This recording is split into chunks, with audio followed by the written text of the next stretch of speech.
iyak na yun. Si Mami. Hello. Hello. Walang kakanta, bawal kumanta.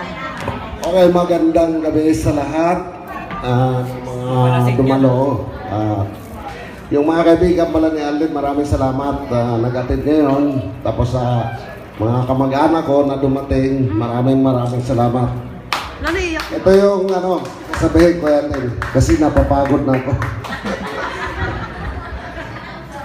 Kahatid sa school mula nung maliit pa, di ba?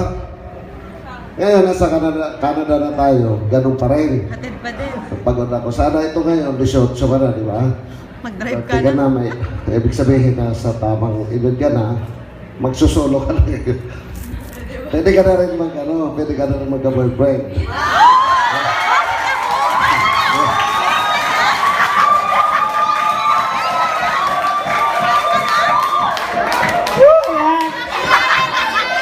Inuturo ko ba? Inuturo ko ba? Kasi na Okay yun. lang? Diba? Pwede na mag-rock. Pwede na mag-rock to the world. Diba? Yes! Okay yun! Ituro na yan! Ano, alright? Okay, Ano boy. mo, alright? So, ibig sabihin, okay lang, di ba? Kasi parang nakikita ko naman eh. Na, diba? Oo, kilala ng kanta ni Daddy kung sino. Diba? Ginagalingan! Parang nakikita ko naman sa mata, di ba? Ginagalingan! Minsan, nababasa ko rin sa Facebook mo. Paparang mo. So, ngayon, okay na. 18 ka na. Happy birthday. Sana di ka na magpapahatid.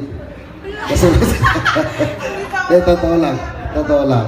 Maghahatid ka sa kanya. Siyempre, minsan kuya, di ba? Sabihin mo, Papa, papatid mo naman ako, di ba? Pero hindi ko magagawa na hindi kita happy, di ba?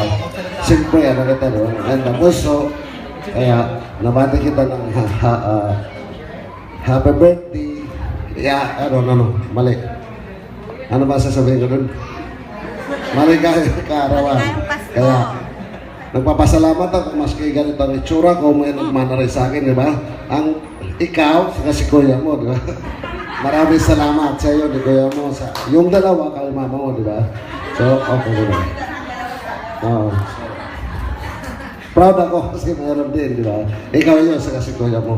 Okay, happy birthday ulit. I love you. Kasi naman yun. Mamaya, ituro namin,